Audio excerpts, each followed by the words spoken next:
Not gonna lie, this was a pretty big year for me. I hit 1,000 subscribers, got a new job, moved into a new place, but most importantly, I now own 2 games called Madden 25.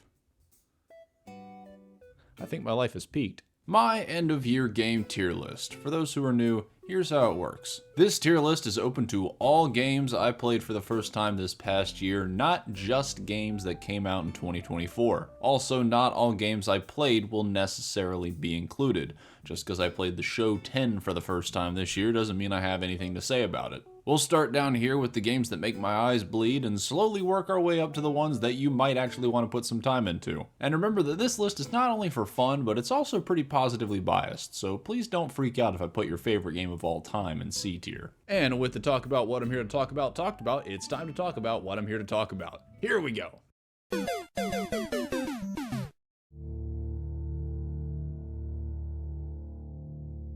All I wanted was to scratch that Call of Duty itch by playing the Black Ops Cold War campaign. First, you need to download the 76GB Call of Duty app, which serves as a shop and hub for your Call of Duty games, and is generally pretty pointless if all you want is to play the campaign, especially since the app is just going to send you to the PlayStation Store to buy and download everything anyways. Then you have to download the full 150GB file for the game, which is going to take about 6 hours and includes everything except the campaign, but still needs to be downloaded if you want to play the campaign, even though the campaign is totally separate and probably could operate as its own thing. Then you can download the campaign, which is 60 more gigabytes, except it's been arbitrarily divided into 3 separate files, even though it could totally just be one file. Also, make sure you download the correct version because both the PS4 and PS5 versions will show up on the download screen and aren't particularly well distinguished from one another. Then you realize that you don't have enough space on your hard drive to download the campaign, so you go into this weird sub-menu of your storage settings that you've never seen before and specifically delete the multiplayer and zombies sections of the game, which makes you realize that you could have been given the option to download specific parts of the full game right off the bat. Also, you're not allowed to delete the full game because in order to play the offline single-player campaign, you obviously still need to be connected to Call of Duty servers. Anyways, that doesn't work, and the download gets permanently stuck at 40%, so you uninstall and reinstall everything, which takes another 6 hours, only for you to realize that you did have enough storage this whole time, but the game just didn't feel like downloading correctly when you first tried 2 days ago, which makes it extra frustrating that you deleted your Elden Ring save data to make room for the game anyways, and at this point, the average person has wasted $70, half their hard drive space, and probably more time trying to download the campaign than it would take to actually play through it. Dear Activision, please go fuck yourself. Sincerely, everyone.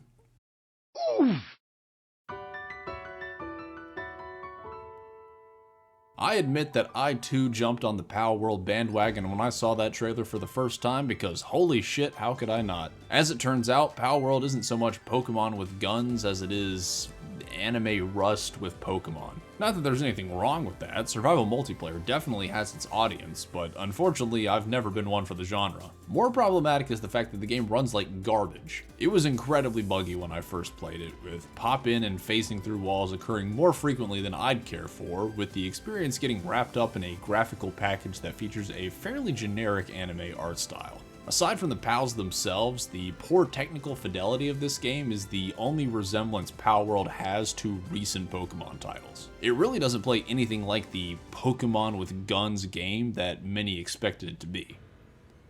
But that sure didn't stop Nintendo. I don't think there are many phrases as demoralizing as Amazon is publishing a video game, and yet they just keep doing it. A free-to-play MMORPG with season passes and other microtransaction fun, because honestly, what else would Amazon be publishing in the year 2024? I am not the right person to judge whether or not this is a good game because I don't play MMOs, so I don't really know what goes into a good one. However, piss-poor writing and voice acting, an unintuitive control scheme, numerous technical bugs that include me not being able to select things or move my cursor, combat that feels repetitive and boring where all I have to do is press a couple buttons and maybe move side to side. Yeah, I don't feel like those things should be on the list. I will give the game this. It has its audience, and being free to play has certainly given it much more attention than it would have received otherwise. I mean, I wouldn't have tried it if it wasn't free. I'm just not tempted to go back to it either.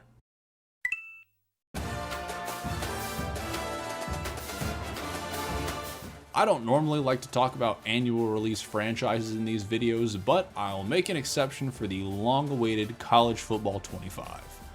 This game blows. In response to everyone's high hopes and expectations, EA jettisoned out yet another incomplete title, seemingly with the plan of letting early adopters figure out the game's flaws rather than hiring actual game testers. Buggy animations, terrible O-line AI, absurd difficulty spikes, and a horrifically neutered Road to Glory mode are all major problems that the game had at launch, most of which still haven't been resolved. Not to mention the lack of cross-platform play for Dynasty mode, which I personally was very disappointed by. It's a slap in the face to fans of the franchise, and incredibly frustrating that such a highly anticipated title would be released in such an unfinished state.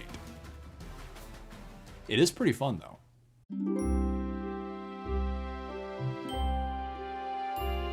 A cult classic puzzle platformer and remake of the little-known NES original, A Boy and His Blob is very much a mixed bag for me. On one hand, the art style is absolutely lovely, and when paired with the game's simple premise and jelly bean-induced power-ups, it makes for a game that's as whimsical as it is accessible to all. However, the game's focus on being accessible does backfire by making most of the puzzles dead simple, so much so that most of your time on any given level is simply spent trying to overcome obstacles, rather than the somewhat more important process of puzzling out how to get past them. Cute though it may be, even at the time of its release, I still feel like it would likely be considered a bit simple and repetitive for a puzzle platformer, and never mind by modern standards. Whoa!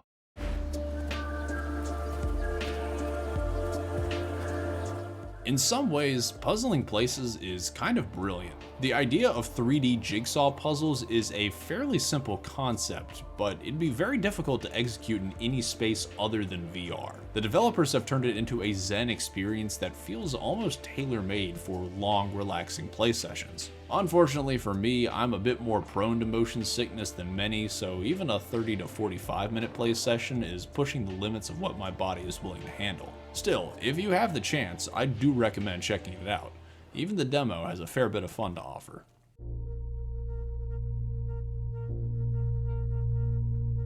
This game is crazy in VR.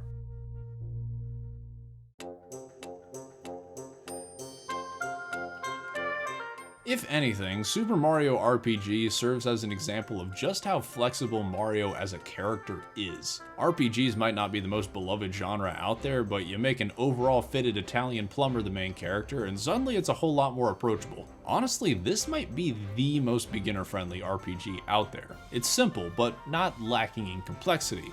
It's easy to learn, but not without its difficult moments. And at only about 12 hours long, it's a quick-paced game that ended right about when I was starting to get tired of it. It's not a title I have much desire to go back and replay anytime soon, but it's still a solid RPG experience. If you want to learn the fundamentals of RPGs without jumping knee first into a Final Fantasy or Dragon Quest, this might be your game.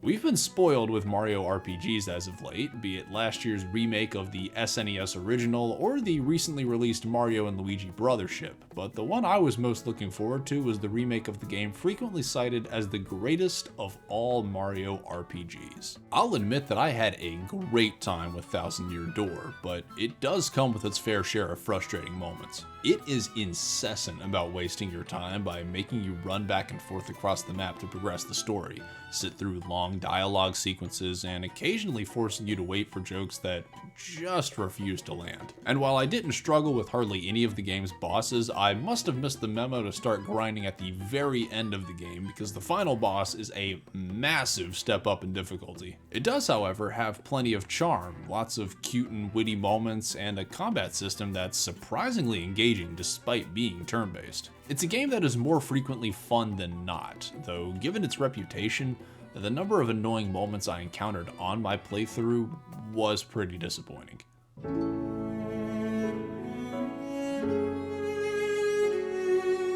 For starters, I think Final Fantasy VII Rebirth is definitely better than Remake. The main thing that it offers more of is freedom. Freedom of combat, freedom of organizing your party, freedom of exploration and taking on the story and various quests as you will, all while giving you a much larger world to do it in. And while the implementation might not be flawless, I'm specifically thinking of how janky traversal can feel sometimes, I'd still much rather play Rebirth over Remake. And yet I'm still giving it a lower rating.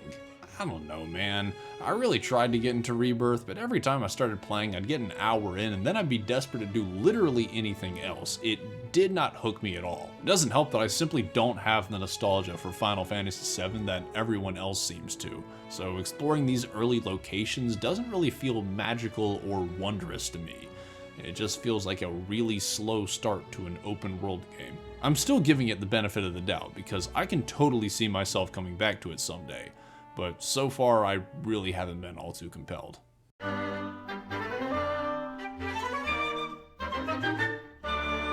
For me, the word that immediately comes to mind when trying to describe Echoes of Wisdom is refreshing. Compared to other Zelda titles, Echoes of Wisdom relies much more heavily upon platforming, puzzle solving, and manipulating the environment to your advantage, and there are changes that make this game feel entirely unique from anything else I've ever played. It took me about 18 hours to beat, which makes it one of the shorter Zelda games, and by the end you've largely figured out which enemies and objects you prefer using, so combat and platforming do get stale a bit quicker than I'd like. However, the process of getting to that point, fighting new enemies and overcoming new barriers with what you have on hand, that is immensely satisfying. I'd love to see them explore this concept again in the future, though even if that doesn't happen, I'd be happy enough to play through this again from time to time. I'm a sucker for unique gimmicks in games, and boy, oh boy, does the Plucky Squire have a unique gimmick. Being able to swap between the world of the storybook and the desk upon which it rests allows for some creative and surprisingly mind-bending puzzles in what is otherwise a pretty family-friendly adventure game with lovely art direction, a great sense of humor, and fun references to art and video game history. The biggest issue I took with it is that as the game progressed, I noticed more and more significant and increasingly game-breaking bugs. Hey developers, you might want to focus on that, since the game's puzzles are likely to have players looking for ways to break the game anyways, even if they're not really trying to. Regardless, this is one of the most charming indie titles of the year, and a game that I think can be appreciated by all. Oh yeah!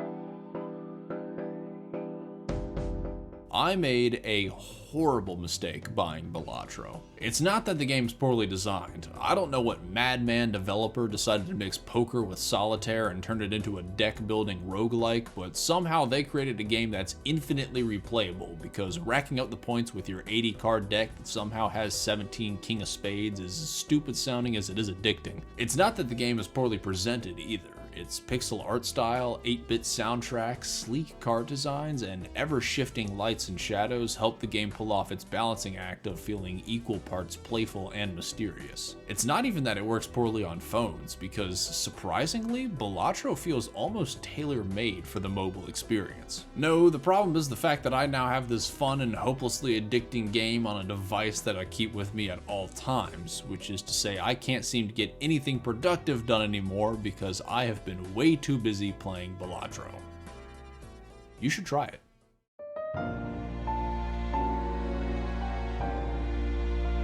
Metaphor ReFantasio is proof that Atlus really only knows how to make one game. It is, however, a really good game. I find it mildly alarming just how much this game resembles Persona. Like, come on Atlus, you really had to include a dead copy of the Velvet Room? It does, however, introduce plenty of fresh ideas to the formula Persona established. The new turn, formation, and arcana mechanics help combat feel way more dynamic and strategic than it ever has before, and being able to mow down low-level enemies without engaging them in combat is chef's kiss. Awesome quality of life improvement. The painted look of the UI pairs wonderfully with the more handcrafted art style, and it makes for the most visually distinct Atlus title that I've ever played. Regardless of whether it spawns sequels or simply remains a standalone title, Metaphor is not a game Atlus fans are likely to be forgetting anytime soon.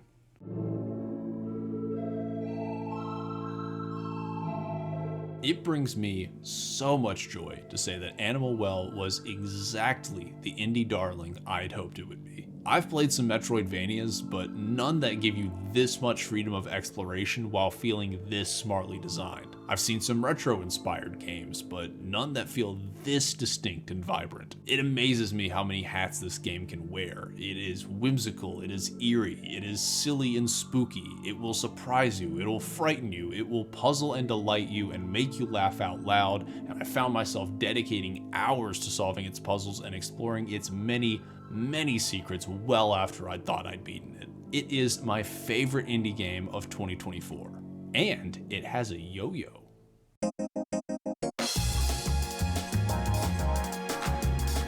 Persona 3 Reload isn't the most revolutionary thing in the world. Take an older game and put it on a modern system with updated visuals. If I had $1 for every game from the past 10 years that fit that description, well, let's just say I'd have a lot of dollars. However, while a lot of games in that category are given marginal graphical and gameplay improvements, Reload takes a game that is graphically dated at best and turns it into what is, in my opinion, the best looking game in a series already known for some kick-ass presentation. I mean, damn, this game looks good. Never mind the UI and gameplay updates that help this game feel right at home with Atlus's other recent titles. Now, is it better than Persona 5? I don't know. I do think the updated visuals cast light upon other aspects of the game that haven't aged well, namely certain parts of the story and combat, but the fact that I can even have that debate in earnest with myself, I think is indicative of the fact that this is a phenomenal entry in an all-time great JRPG series. Wow, those sure were some games I just talked about, and some of them were even good. But what was the best game, my favorite game that I played this year? Surely it was a title I've been highly anticipating and not something that hit me completely out of left field. Number 1.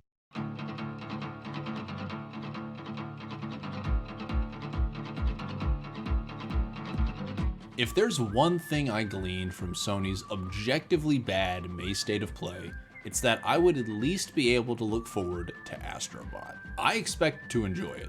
I did not expect to enjoy it this much. Some games want you to explore them, but Astrobot, sorry if this sounds sus, begs for it. There are few games I've ever played that, to this degree, grab your hand and insist you see every singular detail that they have to offer. Finding collectibles has never felt quite as rewarding and satisfying as it does in this game, which is to say nothing of the phenomenal level design. The Ape Escape world has wacky hide-and-seek antics, the Void stages provide a hearty dose of adrenaline, the Horizon level has more satisfying combat than the actual game, and it all creates one massive collectathon celebrating the history of games as a whole, not just PlayStation. It is beautiful and whimsical, and it had me charmed from start to finish. A lot of games deserve to be played, but few deserve to be played to absolute completion. Astrobot is one of those games. It is, in the simplest terms, the most fun game I played this year. You know, looking back, I feel like I didn't play a whole lot of games this year. I think it's because I played a lot more RPGs this year than I usually do. Don't get me wrong, I enjoyed what I played, but I think I just got kind of burnt out on long games with convoluted storylines and so many plot points that you could easily lose track of any number of them. Even now, I'm ready to do anything other than play an RPG. I just want to sit back with my Madden 25s and quietly enjoy the fact that there's surely no way that a game that offers clean, simple fun like this could ever cause me any confusion. Hey man, you wanna play some Madden 25?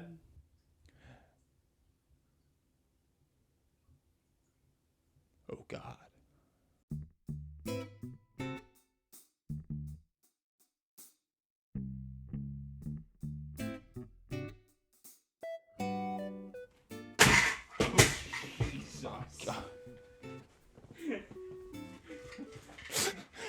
Yikes.